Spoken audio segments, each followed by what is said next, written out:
First and foremost is wrong designing. Okay. If you see, and I'm telling this out of the analysis or the research what we have done as an organization, 90% of the malls have failed because they have bad layouts or bad designing, okay, which is not so-called customer friendly or retail friendly design.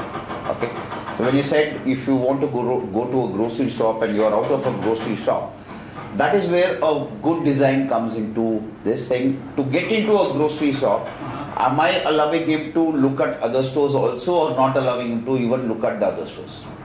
Okay, because by nature human is very impulsive. Till the time he doesn't see anything, he will not buy anything.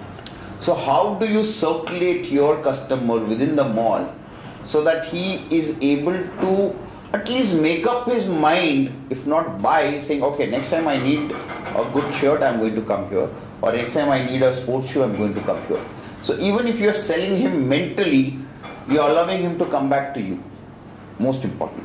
The second foremost reason why malls are failed is almost 80% of the malls, because of the mistakes of the mall developers, they have created a sold model of a mall. So they have made a mall and sold individual shops to individual investors.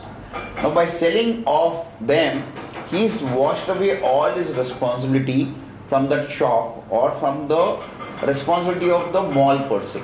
Because he says this is your shop, you manage it wherever you want, you give it to rent whomever you want. So the whole control of a mall developer is not there. In fact, all the sole mall developers, we don't call them or we don't term them as developers because they are then the mall builders. So there's a difference between a mall builder and a mall developer. A developer is somebody who stays with a property for a longer period of time. A builder is somebody who encashes and out. So this was the other reason why malls failed, because if you give an example of say Dreams location is good, it's near to the station, the catchment is good. What went wrong was only two things. One, very bad design. Two, sold out property, sold to almost about 650 investors. Now there is not one over who can take a decision saying, okay, this is what I want to do in this mall, or this is what I don't want to do, or this is a tenant I want and this I don't want. Okay. All those 650 people have become the owners of that mall to decide which brand they will give. And for them the criteria is very simple, that whoever gives me better rental is a place I will rent it out to. Now whether he is selling onions from there or he is selling a Louis Philippe from there, he doesn't care. So coming back, sold out models have failed. Not the least, where there is no proper mall management, those malls have failed. It's well designed, not sold model with a good tenant mix, but very bad management. Okay, day to day, not doing events, not doing promotions, not treating your tenants as partners and treating them as tenants, does not take the mall developer in the wrong.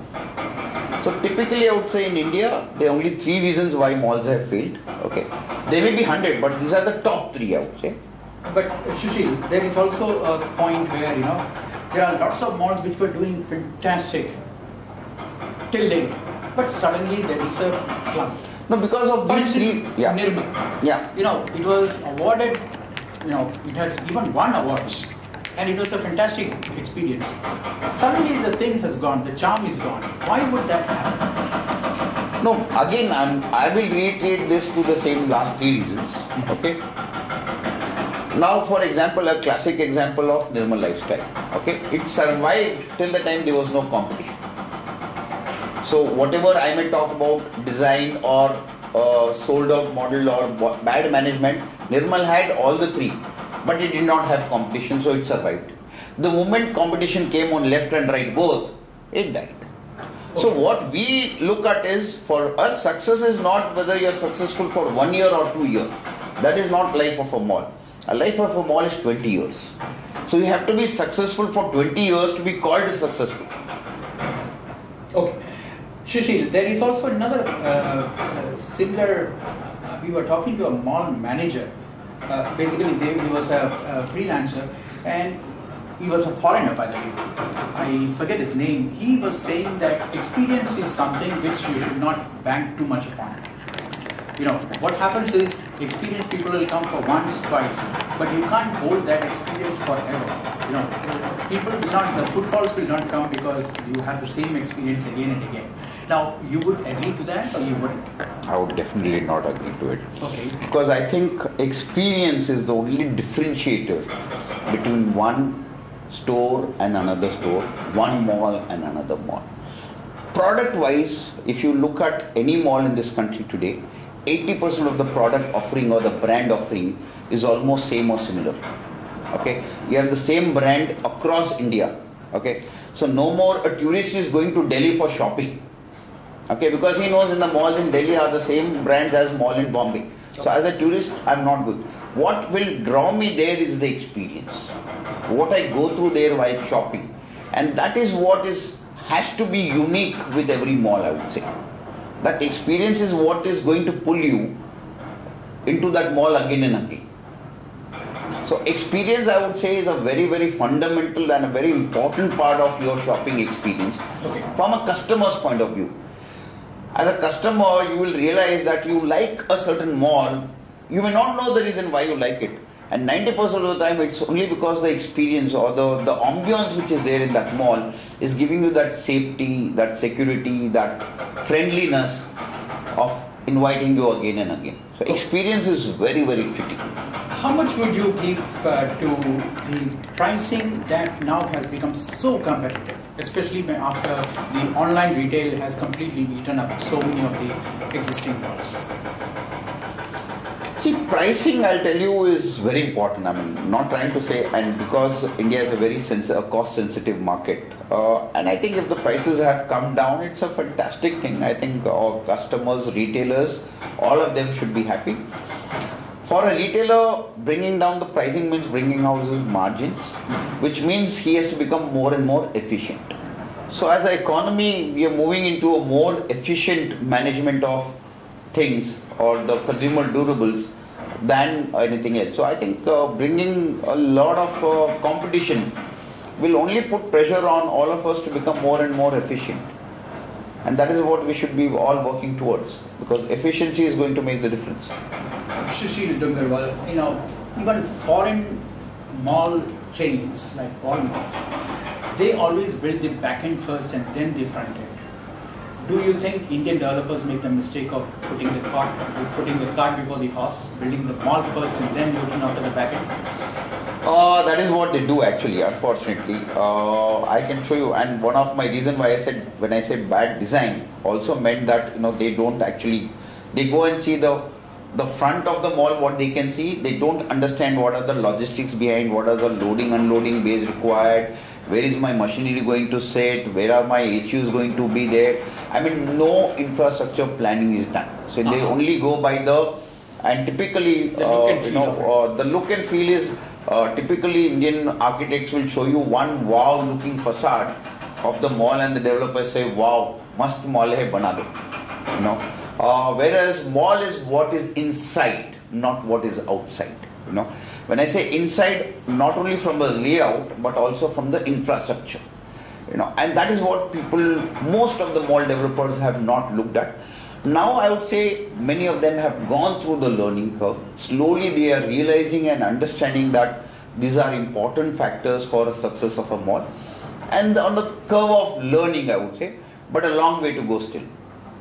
And what about warehousing and the back end of it? The people like Walmart have spent so much, crores and crores on, even before they were allowed to do in business, they were already investing so much into warehousing and building the back end.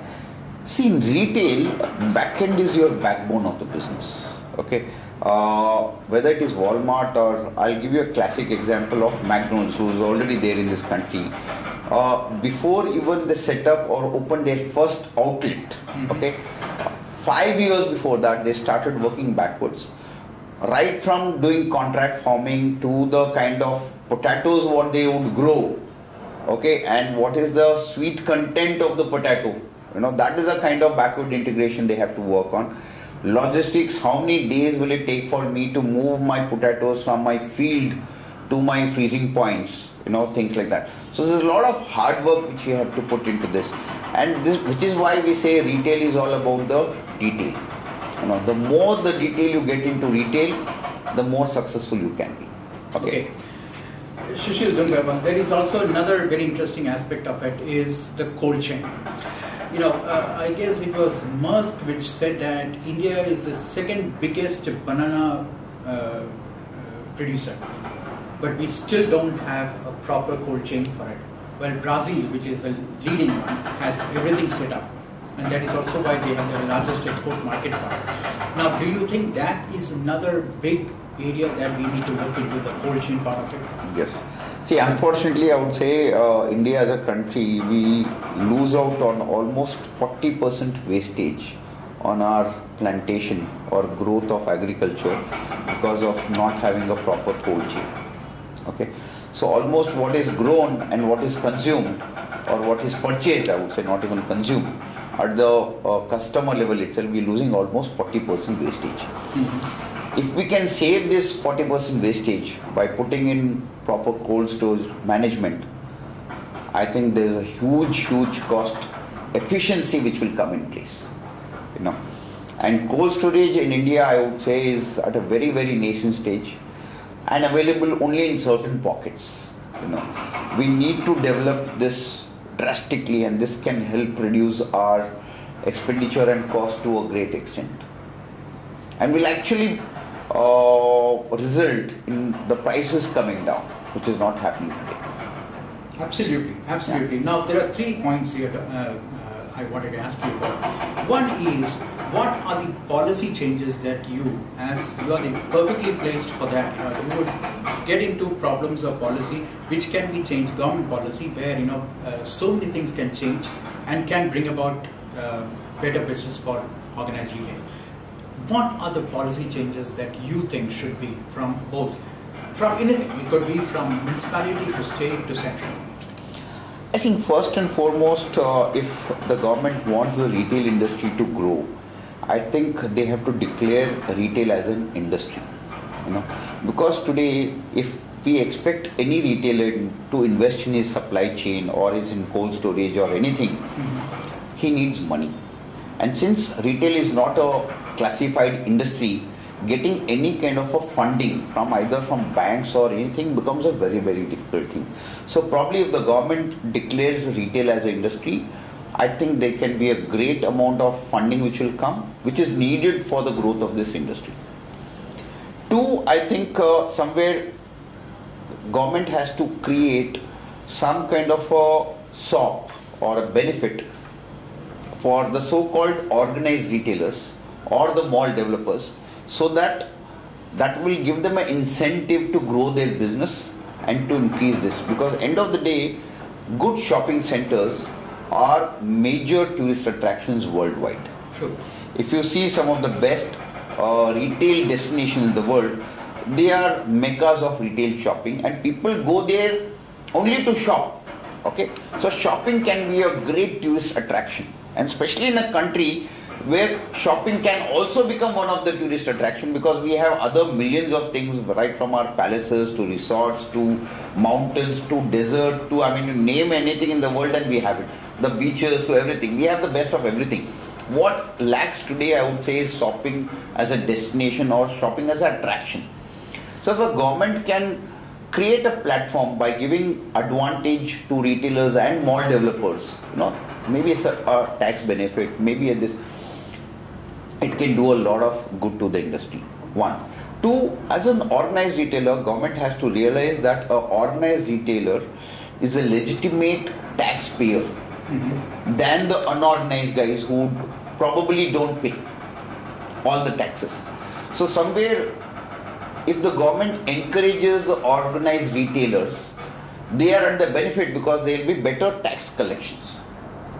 Okay, an organized retailer always pays 100% tax, whereas the unorganized guys do not pay. So somewhere the government has to see the benefit what it can earn by giving this industry, this sector or industry status. I see. Essentially for the finance that will flow in. Yeah. Right? Yeah. There is another connected question here, which I would like to ask you is about malls which are changing their color after they find that the going gets tough. For instance, I would say Ishania in Pune, which started as for everything that had to do with building material, but now it is getting into everything that is got to do with a mall, a typical mall. You think that is a good strategy that you learn through the way? A typical case of a mall developer who did not listen to some professional advisors. I knew this was coming. I'm sorry for that, but this is typically where, and since Ishania was personally involved, I can tell you that I had personally told our chairman a couple of times saying that and it was his personal dream. We have to realize that you're not making a mall for fulfilling your personal dream, but somewhere a mall has to fulfill the dream of the consumer. And there's a huge disconnect. Having said that, I would still say that if any mall developer realizes that I need to change, and if he's willing to change, I think it's a very welcome move. They should do it. And mall is something which you have to keep on changing the colors. You need to keep on changing your tenant mix. That brings in the newness into the mall for a longer period of time. Absolutely. Okay. So you can't become a product and be living there. Every year you have to keep on adding new things, pulling out things which are not doing well, pulling new things which are coming to the segment. So the interest of the retailer, the interest of the consumer, and the interest of the mall developer stays with the success. Okay. So even example like say our city mall in Mumbai, initially they didn't have something called Kidzania. So when they got phase 2 and they created space for Kidzania, which was not planned initially, I think they have done a great job because they could add an offering to the customer, and that is very important. And every mall developer has to have this versatility of change with times, because what may work today may not work after 5 years, and what may work after 5 years may not work later. Absolutely. So you have to be very open to change. Absolutely. There is also about this experience, which I would like to ask you is, probably that last question is about, mall developers come up with fantastic ideas of giving experience. I think there was one in Gurgaon where they were supposed to give it as, where people would get into a boat and then, sail through the water, go to the next shop, and then shop there and then catch another boat. Now the logistics of it is how many people would like to carry all their baggage, get into a boat, again get down. See, being innovative is a great thing. Being practical is more important. Okay, I think malls are very practically driven projects and they have to be done. USP which may have a very short-lived life can die immediately. I know the mall you are referring to. I don't want to name it. It's still to take off. It's not yet operational. I think it's almost 10 years. Yeah. So, some dreams are good to be dreams. On that fantastic note, thank you so much for being with us. Thank you.